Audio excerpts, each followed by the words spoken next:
In today's segment of Brooklyn Ole Headz, an NFL team drawing up plays to score social justice points, and one of Brooklyn's own continues to pressure the system as only a powerful black woman can. Let's do it. 3, 2, 1, and action! Transmitting live from Brooklyn, this is Brooklyn Ole Headz. And here we are. Welcome back, folks. An NFL team is drawing up plays to score social justice points. The Detroit Lions have hired Los Angeles Rams Director of College Scouting, Brad Holmes, as the team's new general manager.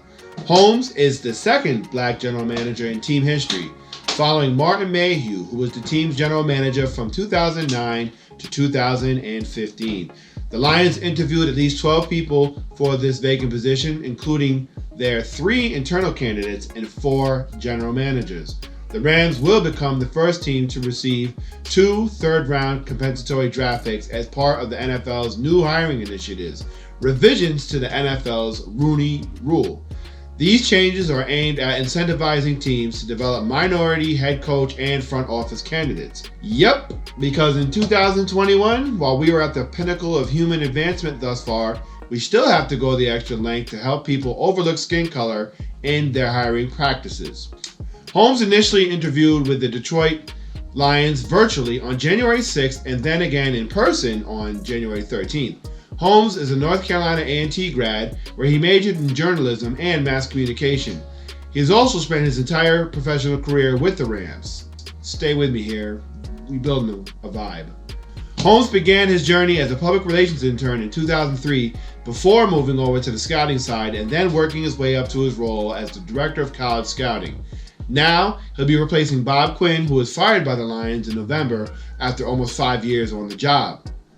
Now, interestingly enough, Holmes is the nephew of Luther Bradley, Detroit's first-round pick in 1978, and the son of former Pittsburgh offensive lineman Mel Holmes. So, Holmes gave more than 17 years to the Rams, which shows he's committed. He also has ties to NFL lineage through his uncle and his father. I can't help but wonder, there were 12 other candidates. The Lions must have some vetting process. Sounds like it was harder for the man to become a team manager than it is to become a Supreme Court justice. So what was the deciding factor? To reference the mighty Buju Banton, it's politics time again. Well, it's politics time again. Are you gonna vote now? My people, me According to Kevin Demoff, the chief operating officer for the Rams, he said of Holmes that, quote, he had become a valued voice in our organization and as part of our leadership team on social justice and diversity issues. Helping us lead a diverse group of people, Brad is one of the more valued voices we have in our building. The Lions had been at the forefront of diversity issues in the NFL over the past year. They were actually the first team to protest the shootings of Jacob Blake in August by canceling practice the day before the Milwaukee Bucks had also refused to play a playoff game, also in protest of the Blake shooting. But check out this draw play. Lions owner and chairwoman Sheila Ford Hamp once had a Yale classmate, Dr. Henry Louis Gates Jr., speak to the team virtually in August. Gates Jr. may be known to some of you as the director of the Hutchins Center for African American Research at Harvard, and maybe even more notably as the host of the PBS show Finding Your Roots. Quote, several weeks ago when we embarked on this process, it was critical that we find the right person to fit our vision for this team, said Sheila Ford Hamp in a statement. Because that's usually what we do. We say things in a statement. It was evident early on that Brad is a proven leader who is ready for this opportunity. So boom. My impression with this is not only a diversity hire, but also one by a team which may have a sincere desire to create an inclusive culture of racial equity. So on that note, the Detroit Lions franchise has some points on the board. On the other hand, the NFL organization is not putting out much offense, but killing the game in offense. The NFL is 80 years old. There are 32 NFL teams with the average valuation of each team being near $3 billion. And here's where the numbers indicate a less than level playing field.